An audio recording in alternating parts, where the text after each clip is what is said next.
오늘 간증을 들으면서 그리고 말씀을 준비하면서 회복 예배의 예전의 모습을 한번 생각해 봤습니다. 10년이 넘었거든요. 10년이 넘은 시간이었는데 맨 처음에 회복 예배가 세워지고 이제 초창기 때에는 회복 예배에 나오는 것이 되게 비밀스러운 것처럼 나오는 분들이 계셨습니다. 참 이제는 회복 예배 가운데 많은 분들이 계시고, 내일 저희가 수련회를 가는데 한 200이 넘는 인원이 가신다고 제가 들었는데, 너무나 많은 스태프들이 저희 안에 있는데, 초창기에는 회복 사역을 하는 것이 왠지 자신의 모습이 연약하고 창피스럽고 상처가 많고 그런 사람으로 그렇게 보여지는 것 때문에 회복 예배에 나오는 것들을 좀 어려워하는 분들이 계셨습니다. 여러분, 그러나 그때 회복 예배가 생겼던 그 시기에 교회가 해야 될 일이 뭐냐면, 정말 이 교회가 기존의 교회들이 바라보지 못했던 사람들을 돌볼 수 있는 일이 교회 안에 필요하다라는 것을 또 이견 목사님과 우리 교회의 리더십들이 발견하시고 회복 예배가 시작이 됐습니다. 사실 회복 예배를 통해 우리가 발견했던 많은 것들은 중독도 그렇고, 눌린 자, 가난한 자, 연약한 자, 그들 가운데 하나님의 복음이 증거됨을 통해서 그들 가운데 주님의 은혜의 해가 증거되는 것이 회복 예배의 목적이었습니다. 그러면서 저희 회복 예배가 이렇게 하나님의 은혜 가운데 많은 분들이 이 예배를 통해 삶이 변화되고 하나님의 성숙한 모습으로 변화되는 것을 우리가 보게 됐습니다. 그런데 이제 최근에 제가 다시 회복 예배에 돌아와서 발견했던 것은, 우리 안에 놓쳤던 것을 하나님께서 또다시 깨우치고 계신다라는 것을 알게 됐습니다. 바로 그것은 우리가 고쳐지는 것이 회복 사역의 목적이 아니라, 정말 회복의 목적은 우리의 나음이 아니라 주님 안에 거하는 것이 진짜 회복이라는 것을 우리가 깨닫기 시작했습니다. 아까 우리 간증했던 최수련 자매님께서도 말씀하신 것처럼 저도 그랬던 것 같아요. 저도 상담을 공부했는데 그 상담을 공부했던 이유 중에 하나가, 저의 문제를 회복하기 위해서 그 전문적인 이론을 배우고 그걸 통해서 나의 문제를 회복하기 위해서 상담을 배웠던 걸로 기억이 납니다. 저도 그렇게 공부를 했고, 공부를 하면서 느낀 거는 이 공부하면 되게 나은 것 같은데 시간이 지나면 원래 제 모습으로 돌아가는 것들을 발견하게 됩니다. 오늘 그 자매님 간증했던 것처럼 진짜 회복은 내 상처가 회복되는 것이 아니라 나의 삶이 어떠하든 내가 주님 안에 거하는 것이 진짜 회복이라는 것입니다. 저는 저와 여러분의 인생 가운데 주님 안에 거하는 축복이 있기를 주의 이름으로 축원합니다. 여러분의 인생의 삶이 내 삶이 좋던 그렇지 않던 간에 우리의 삶이 언제나 주님 안에 거하는 기쁨이 있기를 주의 이름으로 축원합니다. 우리가 뇌에 대한 이야기를 들으면서 뇌에는 부정적인 감정이 기억되는 것을 우리가 배운 적이 있습니다. 여러분, 뇌는요, 우리에게 우리 자신을 보호할 수 있도록 세팅을 하나님께서 세워놓으셨습니다. 여러분, 그래서 우리의 뇌는 우리에게 두렵고 우리를 어렵게 하며 위험하게 했던 그 모든 것들을 머릿속에 기억하고 있습니다. 제가 아는 어떤 분은요, 그 새에 대한 두려움을 갖고 있습니다. 예전 어렸을 때 새에 공격을 당했던 일이 있었나 봐요. 어렸을 때 공격당했다는 게 아주 큰 공격이 아니라 공원에서 이렇게 있는데 비둘기들이 달려온 거죠. 그런데 그게 그 아이에게는 충격이었고, 나이가 들면서 새에 대한 공포를 갖고 계세요. 그래서 그분은 새가 많은 곳에 가는 게 너무나 두려운 거예요. 여러분, 그런 것처럼 우리 안에는 잘못된 두려움과 잘못된 감정들이 우리를 그렇게 붙잡고 있을 때가 있다는 거죠. 그런 것들이 우리의 뇌 안에 있으면서 우리의 부정적인 감정들이 원래 우리의 감정을 잃어버리게 만들며 그 감정 안에 머무르게 한다는 것입니다. 여러분, 하나님께서 우리에게 주신 진짜 감정은 샬롬이며 기쁨의 삶입니다. 그러나 우리의 삶 속에서 그것들을 놓치게 만드는 여러 가지 감정이 있다는 거죠. 그것이 슬픔, 분노, 두려움, 수치심, 절망, 혐오감과 같은 감정입니다. 그래서 여러분들이 곰곰이 한번 생각해 보시길 바랍니다. 나에게 정말 가장 나를 지배하고 있는 감정은 무엇인가? 저에게는 두려움이 있는 것 같아요. 그래서 늘 평안한 가운데서도 내일을 걱정하고 앞날을 걱정하는 그 두려움이 제 안에 있는 것을 문득문득 발견합니다. 어떤 분들은 슬픔에 대한 감정을 갖고 계신 분도 계십니다. 그래서 가족들의 죽음에 대한 슬픔을 가지고 늘 혼자 있으면 외롭고 우울한 분들이 계시다라는 거죠. 여러분, 하나님이 주신 감정이 아님에도 불구하고 그 감정들은 내가 그것 때문에 상처받고 어렵지 않게 해서 내가 이미 그것을 준비하기 위해서 갖고 있는 감정들이라는 거죠. 그러나 하나님께서는요, 우리에게 그런 감정에 사로잡히지 말라라고 말씀하십니다. 내 안에 거하라고 말씀하십니다. 하나님 안에 거하는 것이 중요합니다. 그래서 오늘 그 말씀 가운데 가장 중요한 것은, 하나님 안에 가장 거하는 가장 중요한 것은 감사의 교류를 나누는 것입니다. 세상 사람들도 감사를 합니다. 여러분, 많은 그 단체에서 감사 운동을 하는 것을 들어보신 적이 있습니까? 제가 듣기로는 포스코와 같은 일반 공기업에서도 그 감사 운동을 한다는 얘기를 들어본 적이 있습니다. 사람들이 감사 운동을 하는 이유는 감사를 하면서 소중한 것들을 발견할 수 있기 때문인 거죠. 너무나 바쁘게 살기 때문에 내가 부정적인 무슨 감정에 사로잡혔기 때문에 잊어버렸던 소중한 것들을 감사함으로 그것들을 깨닫게 되는 것입니다. 그런 감사를 통해 인생이 달라진 가장 대표적인 사람이 오프라 윈프리죠. 그는 14세의 미혼모로서 어렸을 때 그 자신의 고통을 잊기 위해서 마약 중독에 빠졌던 그런 여자였습니다. 그런데 그에게 자기를 버렸다고 생각했던 친아버님을 만나고, 그리고 그분을 통해서 세상의 기쁜 것들을 배우며 매일마다 자기 전에 감사의 일지를 쓰기 시작했습니다. 그러면서 자신의 인생이 쓸모없는 인생이 아님을 알게 됐습니다. 그리고 자신의 인생이 얼마나 가치 있는 인생임을 깨닫게 됐다라는 것이죠. 여러분, 여러분의 인생 가운데 가장 인생을 바꿀 수 있는 것은 공부를 잘하는 것도 아닙니다. 돈을 잘 버는 것도 아닙니다.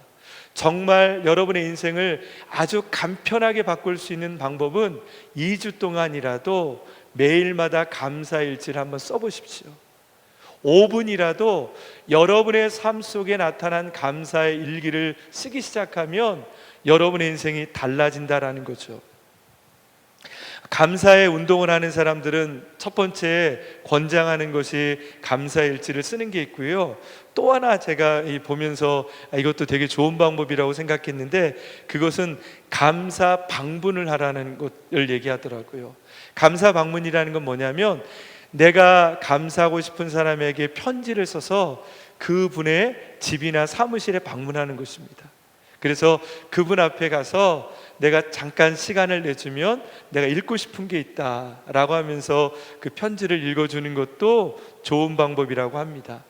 여러분, 그렇게 되면 사람이 바뀌어질 수 있다라는 거죠. 어렵지 않습니다. 여러분, 해보십시오. 저희 안에 있는 가장 그 부끄러움, 쑥스러움의 그 마음들이 있어서 잘 못하지만, 사실 저도 이렇게 돌아보니까 저희 부모님에게도 감사 이야기를 많이 못했더라고요. 멀리 있는 사람이 아니라 여러분에게 가까이 있는 사람에게 가서 먼저 감사를 한번 나눠보시고 여러분의 감사를 표현해 보십시오. 그분의 인생이 달라지고 여러분의 인생이 달라질 것입니다. 여러분, 이렇게 세상 사람들이 감사의 운동을 하면서 자신의 인생을 바꿔가고 있다는 거죠. 그러나 오늘 말씀에 보면 하나님께서는 우리에게 항상 감사라고 얘기합니다. 그것이 하나님의 뜻이라고 말하고 있습니다. 여러분, 그러나 이 감사는 세상의 감사와는 다른 의미가 있다는 거죠. 세상의 감사는 내 인생 가운데 소중한 것들을 기억하는 감사라면, 성경이 우리에게 말하는 감사의 가장 큰 의미는 하나님을 기억한다라는 것입니다. 여러분, 우리 삶 속에 어떠한 일이 있고 무엇이 있어서 그것 때문에 감사한다라는 것이 아니라, 정말로 우리가 성경을 통해 배운 감사는 하나님이 계시기에 감사한다라는 것을 성경은 우리에게 말씀하고 있는 것입니다. 뇌라는 것은요, 우리에게 가소성이 있고요, 뇌는 우리에게 집중력을 주고 있습니다. 그래서 뇌에요, 어떤 것을 가하면 이게 바뀌는 게 있는데, 그 감사가 우리에게 큰 특징 중에 하나가 뭐냐면, 감사를 하면 해석의 능력이 생긴대요. 제가 한번 여러분 옆에 있는 분이 잘 모르는 분일 수도 있겠지만 한번 이 말씀해 보세요. 감사합니다 한번 얘기해 보세요. 그리고 감사합니다를 들은 분이 그 옆에 분에게 여쭤보세요. 왜요? 한번 여쭤보세요. 왜요? 그럼 뭐라고 얘기하시겠습니까? 답이 없습니까? 여러분, 그래서요, 신경과학자들이 무슨 얘기를 하냐면, 감사를 잘할 수 있는 방법 중에 하나가 무조건 감사라는 것입니다. 그냥 이유도 없이 감사합니다라고 말하면 뇌가 작동을 하기 시작합니다. 어떤 이유로 저 사람을 감사해야 될지를 해석하기 시작한다라는 것입니다. 사실은 그 전까지는 뇌가 그 사람의 감사 이유를 찾지 못했는데, 그냥 입으로 내가 먼저 감사를 내뱉으면 그 다음부터 뇌는 왜 감사한지를 찾기 시작한다라는 것입니다. 그래서 여러분, 감사한다라는 말하는 것이 정말로 중요하다는 것입니다. 오늘 성경은 우리에게 그렇게 얘기합니다. 모든 상황 속에 감사하라. 내가 이해가 되던 이해가 되지 않던 간에 하나님께 감사하기 시작하면 하나님 안에서 내 삶이 새롭게 해석되기 시작한다라는 것입니다. 여러분, 우리 한번 그렇게 고백하겠습니다. 하나님 감사합니다. 하나님 감사합니다. 하나님 감사합니다. 여러분, 이렇게 3번 해도 우리의 마음이 달라지는 걸 느끼시겠습니까? 처음에는 오늘 정말 지치고 힘든 마음으로 왔지만 그 말을 내가 선포하면서 그 선포 속에서 뇌 속에서 감사의 감정이 생기고 감사의 은혜가 생기지 않습니까? 여러분, 하나님의 감사에 머무는 첫 번째가 뭐냐면 하나님께 감사를 고백하라는 것입니다. 우리의 삶의 하나님께 감사를 고백하기 시작하면 내가 이해되지 않는 가운데서도 하나님의 은혜가 우리 안에 있다라는 거죠. 저희가 지난주에 말씀을 배우면서 아이사이트라는 말을 우리가 배우셨죠. 아이사이트라는 것은 임마누엘의 시각을 본다라는 것입니다. 하나님께서 우리와 함께 하시는 시각으로 내 삶을 바라보기 시작하면 내 삶 가운데 나타나는 하나님의 감사를 우리가 경험할 수 있다라는 것입니다. 많은 것을 가져서 감사하는 것이 아닙니다. 하나님이 우리와 함께 하시기 때문에 감사한다라는 것입니다. 감사는 하나님을 인식하는 도구입니다. 여러분, 어려울 때, 내가 이해되지 않을 때 감사해 보십시오. 그 감사는요, 여러분의 인생 가운데 더 많은 하나님을 볼 수 있는 눈을 우리에게 허락하여 줄 것입니다. 그런 감사를 보여주신 대표적인 경우가 예수님이시죠. 예수님이 광야에서 많은 사람들 앞에서 하나님의 말씀을 전하며 그들을 고칠 때 제자들이 그에게 왔습니다. 주님, 이곳은 광야입니다. 여기 있는 사람이 5천 명이 넘는 사람이 있는데, 남자만 5천 명이 넘는 사람이 있는데 어떻게 이들을 우리가 먹이겠습니까? 이제 날이 저물기 전에 그들을 동네로 가서 자기의 요기를 채우게 하십시오라고 제자들은 계산이 빠르게 얘기를 하게 됩니다. 그때 주님이 그렇게 물어봅니다. 너희가 가지고 있는 게 무엇이냐? 그럴 때 주님 앞에 갖고 온 것은 별거 없죠. 오병이어밖에 없는 그것을 주님 앞에 갖고 옵니다. 그러나 주님은 그 상황 가운데 감사하십니다.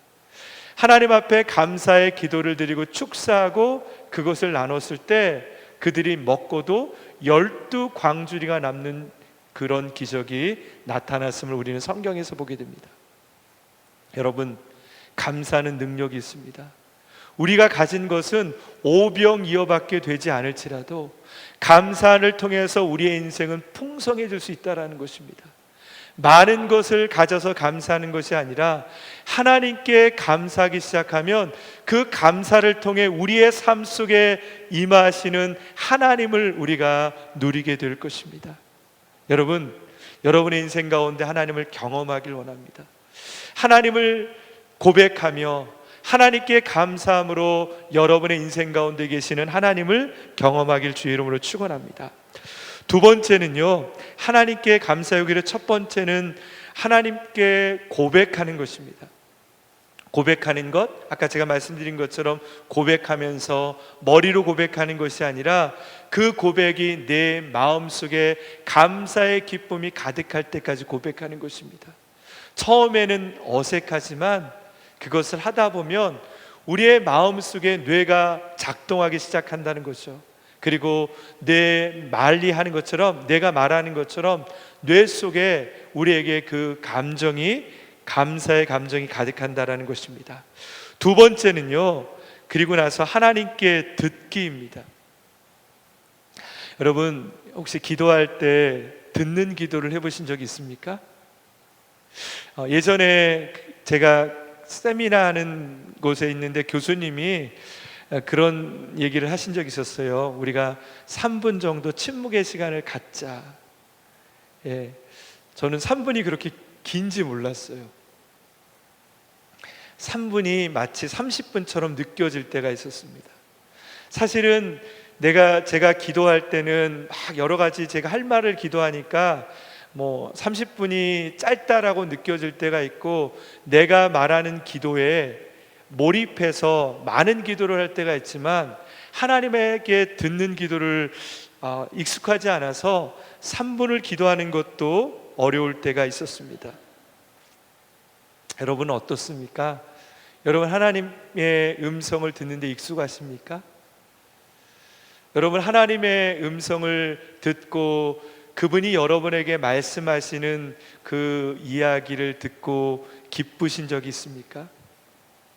많은 사람들의 기도의 문제는요, 하나님께 기도를 하지만 바리새인처럼 많은 사람들 앞에서 자기의 말만 하는 경우가 많다라는 것입니다. 마치 시장에서 기도하는 것처럼, 의로운 기도처럼 내가 해야 될 기도를 많이 하지만 하나님의 피드백을 받지 않고 돌아가는 경우가 많다라는 거죠. 그래서 그거의 가장 대표적인 경우가 뭐냐면, 기도의 맛을 알고 있느냐라고 물어봅니다. 여러분, 기도를 하실 때 즐거우십니까? 제가 이렇게 손은 들지 않겠습니다. 그러나 제가 여러분의 얼굴을 보고 제가 물어보겠습니다. 기도 늘 한 20분 이상 하시는 분, 얼굴을 보고 판단하고 있습니다. 1시간 이상 늘 기도한다. 기도 가끔 한다. 여러분, 정말 포커페이스시네요. 잘 안 보여주시네요. 여러분, 우리가 하나님 앞에 기도할 때 그 기쁨을 아는 분은요, 그 기도의 빈도가 많아질 것입니다. 오늘 기도에도 오늘 저녁에 기도하고 시간이 나면서 기도할 것입니다. 그러나 내가 기도하는 게 어색하면 오늘 기도했지만 내일은 거르고, 그리고 그 다음날 기도하는 그런 기도, 그리고 내가 언젠가 하나님 앞에 혼자 기도한 시간이 언제인지 모르는 분도 있을 것입니다.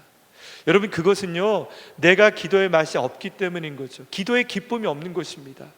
기도의 기쁨을 알면 그 기쁨을 내가 누리기 위해서 기도의 자리에 나간다라는 것입니다. 습관에 대한 책을 제가 읽으면서 발견한 것 중에 하나가 이런 얘기를 하더라고요. 여러분, 칫솔질을 하시면 기분 좋죠. 예, 칫솔질해서 기분 좋은 이유가 내 그 이빨에 있는 세균이 없어서 좋은 것이 아니라, 기분 좋은 이유는 이 입안에 있는 향기가 좋아서 좋다라는 거죠. 칫솔질 하는 이유가 사실은 이빨을 깨끗하게 하는 거지만, 그것을 잘 드러낼 수 있는 것은 뭐냐면, 그냥 마치 내 입이 향기로워지면 내 이빨이 깨끗해진다라는 착각을 하게끔 그 입 치약을 만드는 회사가 그렇게 만들었다는 것입니다. 사실 향기가 나는 것과 이빨이 깨끗해지는 것은 상관이 없습니다.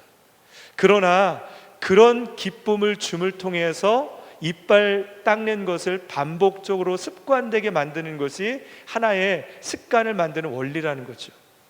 여러분, 기도도 마찬가지입니다. 우리의 삶에 기도하면서 하나님의 기쁨을 경험하는 사람들은 하나님 앞에 자꾸만 나갑니다. 기도의 응답을 받거나 기도의 기쁨이 있는 사람은 하나님 앞에 나간다라는 것입니다. 그러나 그 기도의 응답보다 더 중요한 것은 하나님 존재를 기뻐하는 기도를 해야 된다라는 것입니다. 바로 그것이 듣는 기도를 하는 것입니다. 이것이 바로 교류적 감사의 핵심이라는 것입니다. 내가 하나님 앞에 말한 것만큼 하나님께서는 나에게 어떤 것을 원하시는지를 듣는 것입니다. 하나님은 여러분이 기도하는 그 기도 가운데 어떤 말을 하고 계십니까? 여러분은 부모님이실 수 있습니다. 부모님이실 때 여러분의 자녀들이 여러분에게 와서 말할 때 좋으십니까? 좋지 않습니까? 당연히 좋죠. 그러나 우리는 기도할 때 하나님께 내 자신을 솔직하게 말하는 것에 대한 두려움이 있습니다. 마치 아담이 자기의 모든 죄가 하나님 앞에 드러날까 봐 숨는 것처럼, 우리는 하나님께 기도할 때 용건만 간단히 기도합니다. 내가 원하는 것만, 내가 기도할 것만 기도하지 내 전 존재의 모습을 하나님께 드러내지 못할 때가 많다라는 거죠. 사랑하는 여러분, 그것은요, 우리가 하나님과 친밀하지 못했다라는 것입니다. 친밀하지 못한 사람들은, 내가 만날 때, 여러분 친밀하지 못한 사람들끼리 만날 때 보면요, 어떤 걸 하냐면 웃는 얘기만 합니다.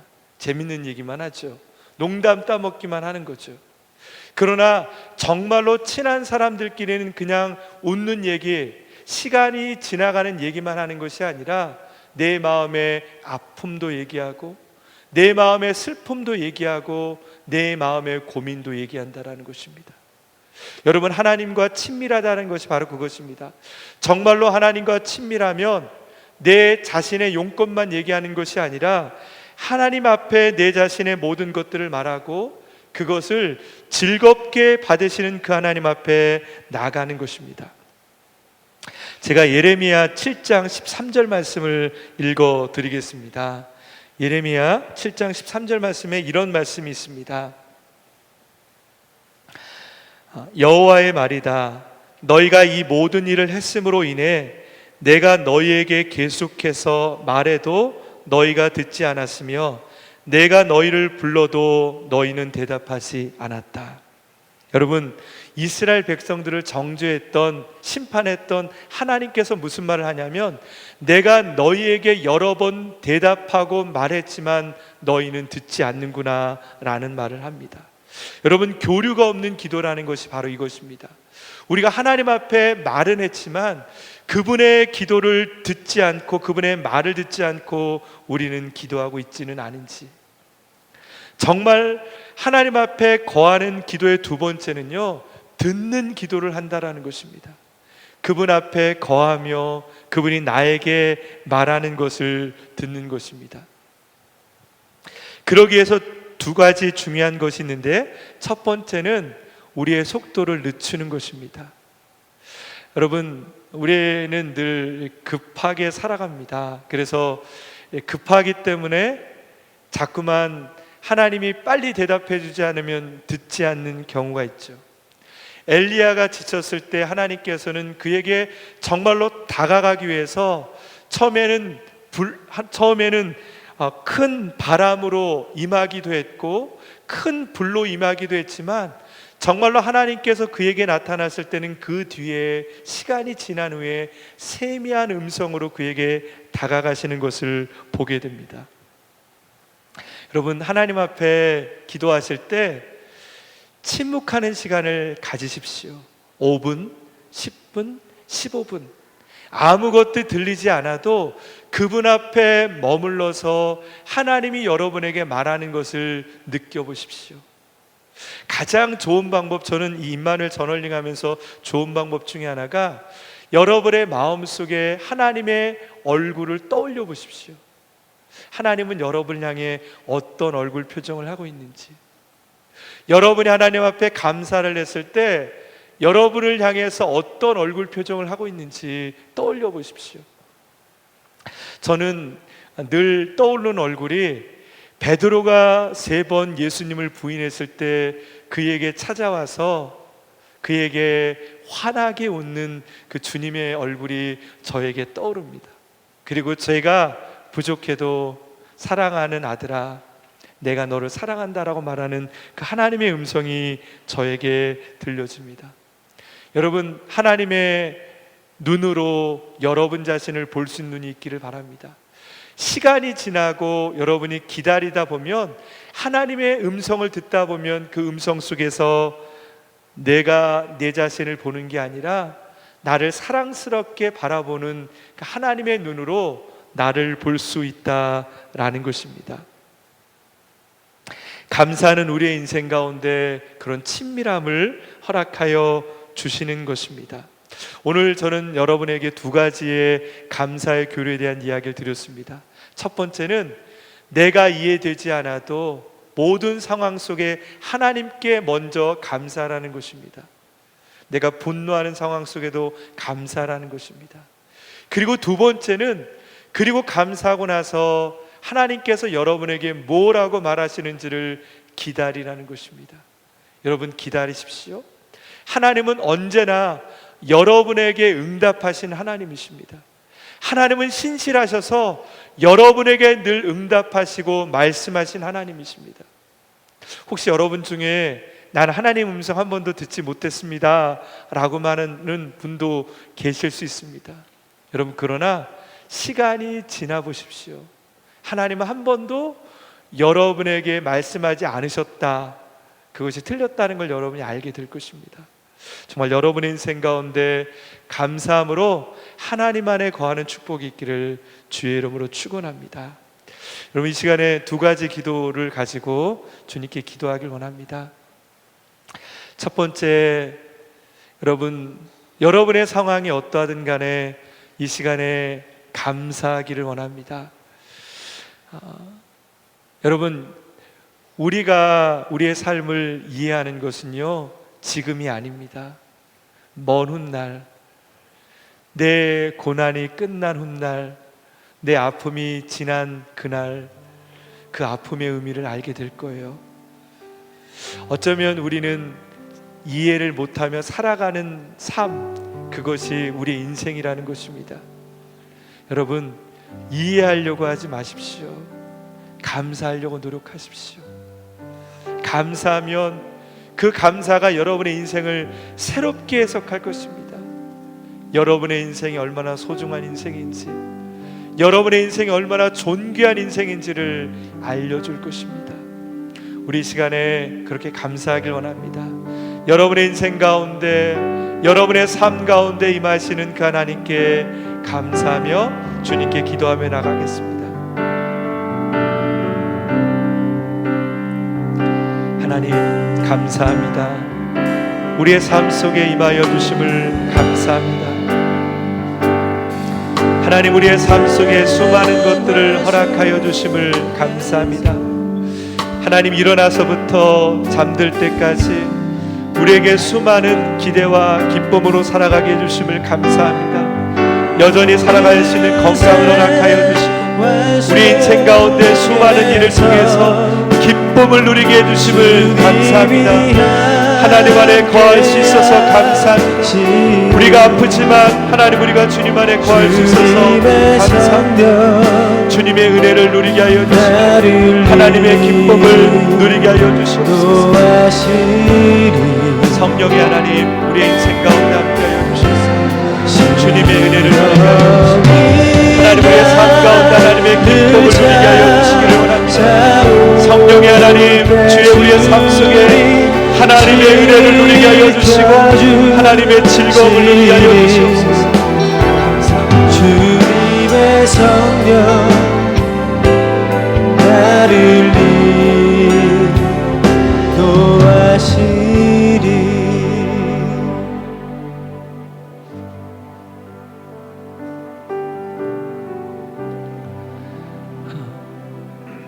이 시간에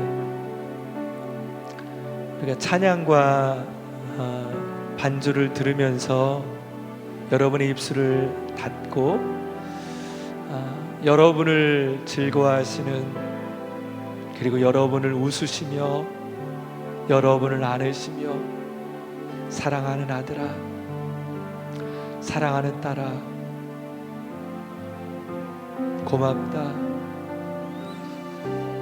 어떤 상황 속에서도 나에게 감사를 말하는 너의 마음이 아름답구나 라고 우리에게 말씀하시는 하나님의 음성을 듣기를 원합니다. 한 2분 정도 여러분, 하나님께서 여러분에게 무엇라고 말씀하시는지 하나님의 마음을 느끼기를 원합니다.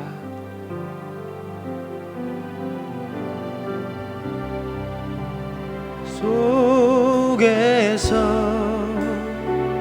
주님이 함께 하시니 주님의 성령 나를 인도하시리.